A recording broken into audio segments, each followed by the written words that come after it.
Hello, Planet Earth. Welcome to my YouTube channel, where IDK, my BFF Jill 730. I'm Preston L. Young, wishing you warm salutations and congratulations as always, you've made your way to the Buffington Post. So everybody, reach into your super gay Buffy bag because you know what time it is.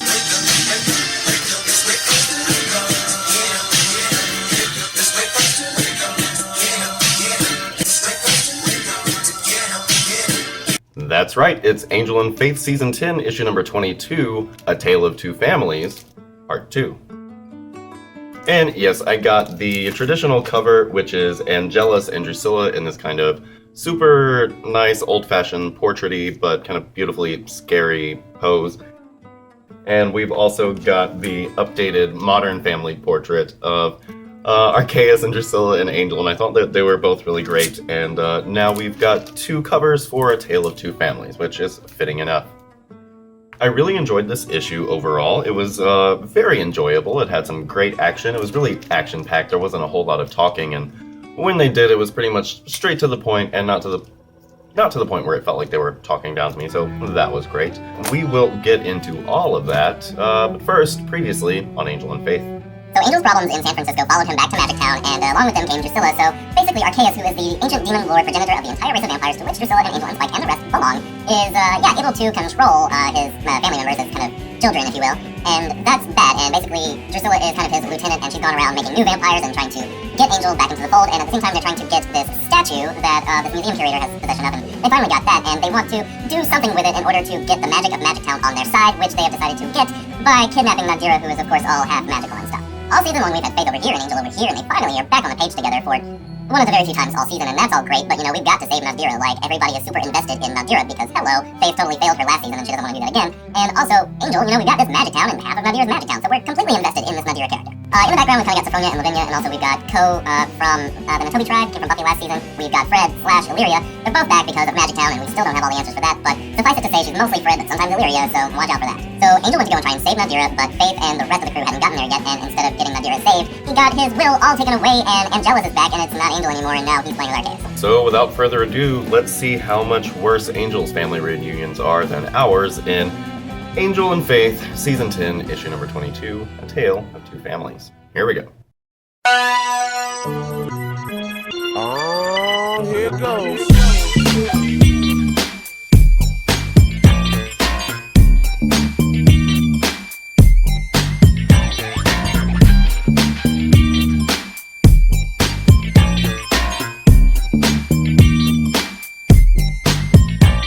Everybody out there go run and tell your homeboys and homegirls it's time for Kenan and Cher to keep you laughing in the afternoon, so don't touch that dial, don't read the room, cause they always in the summer frontin' and you don't wanna miss it. It's double K like do the good way, yes. Kenan and Kel, I should've said Kel and Kenan, and you gotta watch Kenan, cause Kenan be scheming with a plan or a plot to make it to the top, but they kinda in the middle, cause they always getting caught. This ain't the Hardy Boys or a Nancy Drew mystery, it's just Kenan and Kel in your vicinity, like Siegfried and Roy or Abbott and Costello, Magic and Kareem or Penn and Teller. Somebody's in trouble, oh here it go, oh Nick.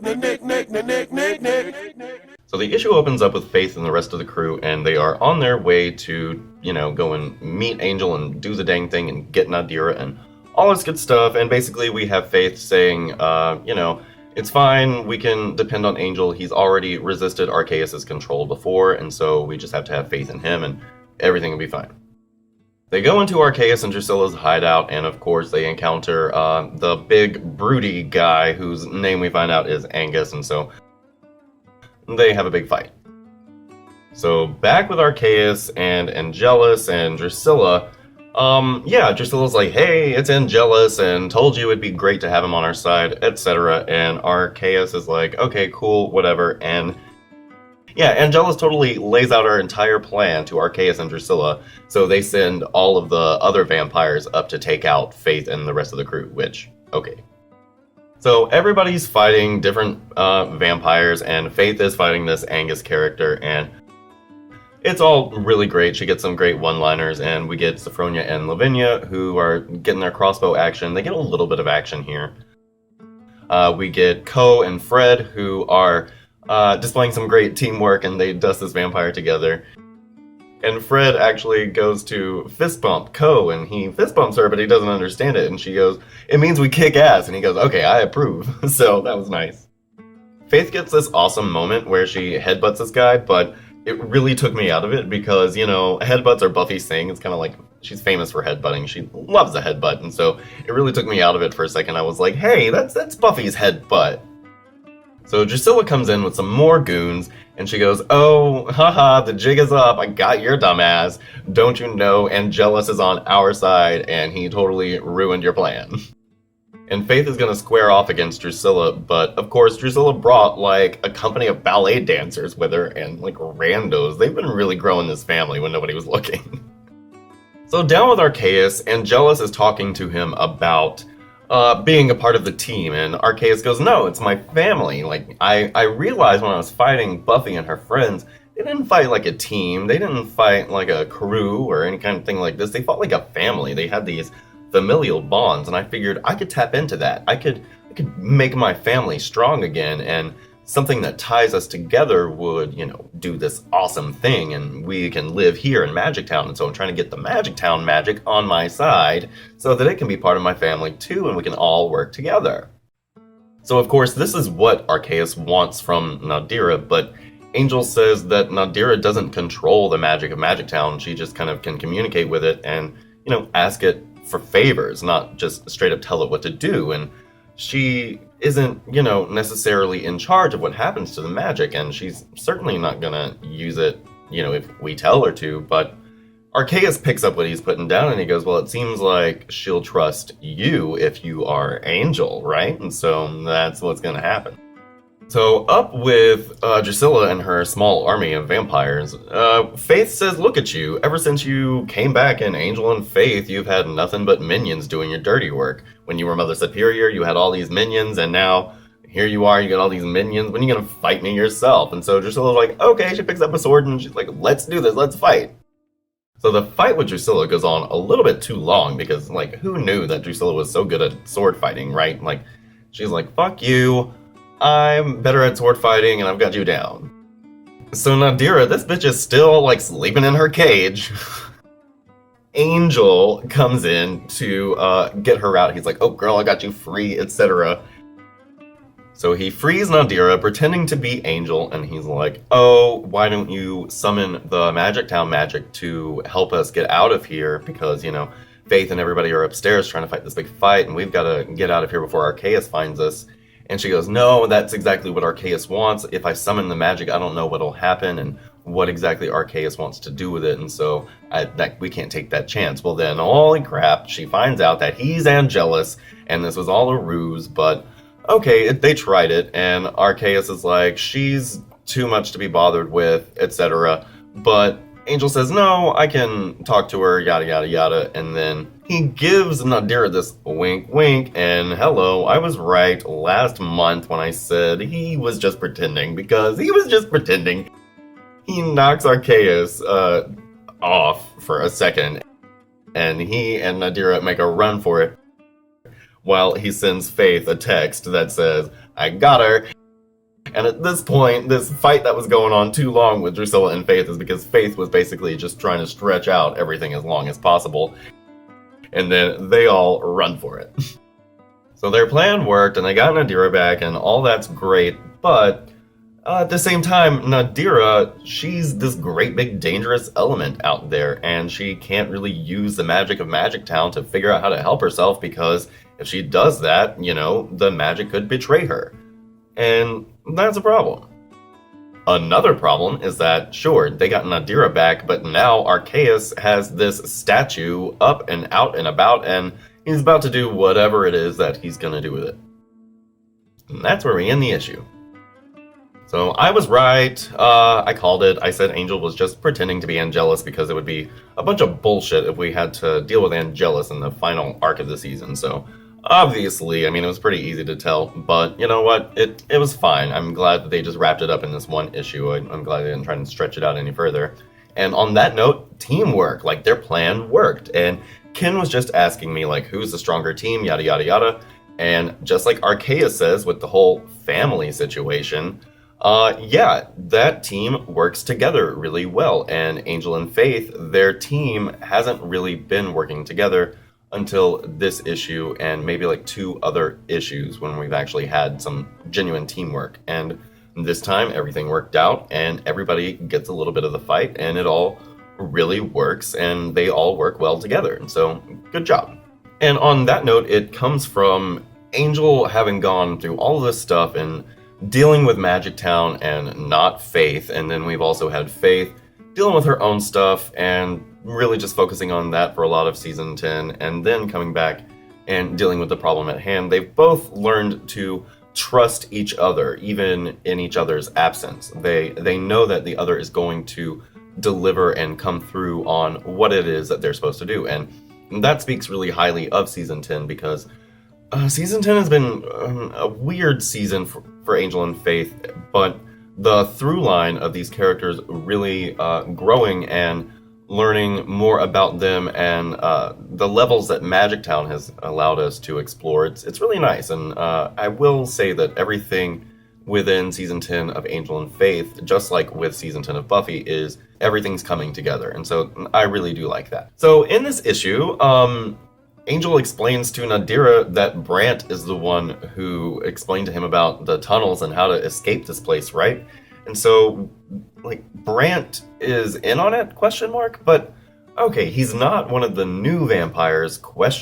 Because the new vampires can walk in the day, and he actually says to Nadira that his friend who told him about the tunnels has an aversion to sunlight. So does he just know about these tunnels, or does he know about the tunnels because he can't walk in the day? Because I don't know. It doesn't seem like we would be playing with the vampires from the old world. I get that they have rights and all this stuff now. Like, maybe that's it. Maybe the Buffyverse season 8 and 9, vampire rights situation has finally made vampires cool to play with, but I don't like that, right? So that was my big question about Bran. Like, what's the deal? We need to find out what that's about. And on the same note for the new vampires, why were Faith and everybody able to escape so fast? Like, I get that, they're demons and slayers and whatever, but at the same time, if they are these new vamps, like, it looks like Drusilla literally just went and grabbed a ballet crew and vampified them. Like, why wouldn't they be the new vampires who can shapeshift and just, like, catch them real quick? It doesn't make sense, but aside from that, like, because it was so action-packed and everything worked really well, I'm giving it a pass. Sophie and Vin, like I said, they don't get a lot to do, but they get something to do, so hey, stand around and look cute. We've also got Ko and Fred. Fred and Illyria hasn't really done anything, but the big thing to kind of take away from this is that Arceus now knows about Illyria being within Fred. If he didn't before, he definitely does now. And so, like I said, Illyria is going to come into play. Maybe Arceus can make Illyria an offer it can't refuse. So that's really neat. We've got Magic Town just being Magic Town, and I'm really interested to see what we're going to do, because every season ends with this kind of, like, world-changing event. In season 8, it ended with the destruction of magic, and at the end of season 9, we get new magic on 2 fronts. We get the new seed magic, and we also get the Magic Town magic. And so something big is definitely going to have to happen at the end of both seasons of the book, but again, it's probably going to be world-changing, and how we're going to define that in this new world with the new rules of magic is going to be neat to understand when we get to it. But I just feel like we're definitely, I'm thinking somebody might die. It's not going to be Illyria / Fred, because Fred's already died. We just got Fred back, and Illyria killed herself at the end of last season, so we can't have them die. That would just be cheap, because we know they're coming right back. Ko, we could lose Ko. I don't know why we would. I feel like they've got a lot of stuff that they could do with Ko. We could lose either Sophronia or Lavinia. They don't have to come as a pair, and when they were fighting earlier in the issue, I was like, ooh, I don't know that you guys should be out here doing this stuff. I think you need to get some magic in your pocket or something, because it just didn't seem... everybody else there was super powered. I get that Fred's half the time not, but that's the thing. Like, Illyria kicks in like an instinct, and these girls, I was worried for them out there, so maybe one of them could go, and that would be neat. Somebody's gotta die, right?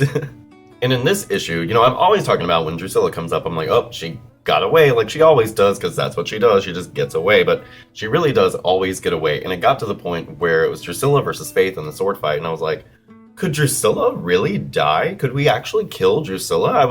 I really contemplated it. I mean, they've got her on both covers, and they've had her on a bunch of covers lately, and I was thinking, how crazy would that be? I mean, that would be world-changing for the fandom at large if they were to kill Drusilla. But again, because of that, you really can't kill Drusilla. But there was a moment in this issue where I thought we've done so much in the Buffy comics, it would be really amazing if they had the balls to kill a character like Drusilla.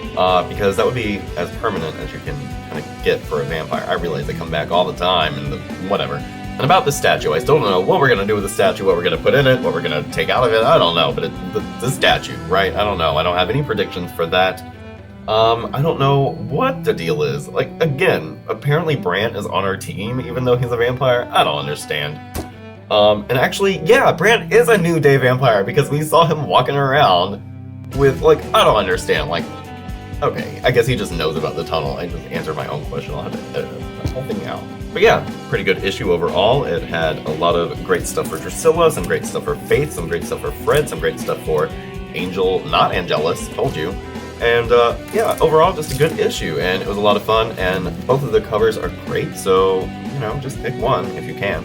I'm Preston L. Young. You can come right back here to the Buffington Post anytime for Buffy the Vampire Slayer reviews, Angel and Faith reviews, Buffyverse discussions on the other Slayers, and more. We'll be continuing my Season 9 coverage of the Buffyverse with Willow Wonderland number 3 next, so stay tuned for that as well. I hope you're having a great 2016 so far, everybody. Have a great day today, and we'll see you next time.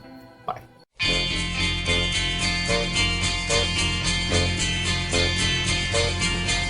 They say we're young and we don't know. We won't find out until we grow.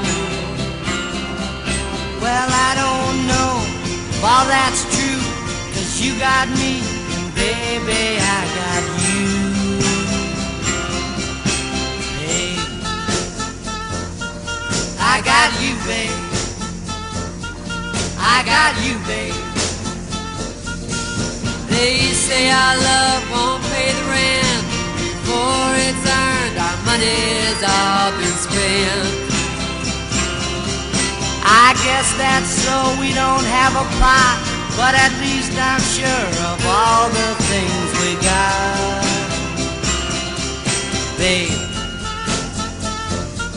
I got you, babe. I got you, babe.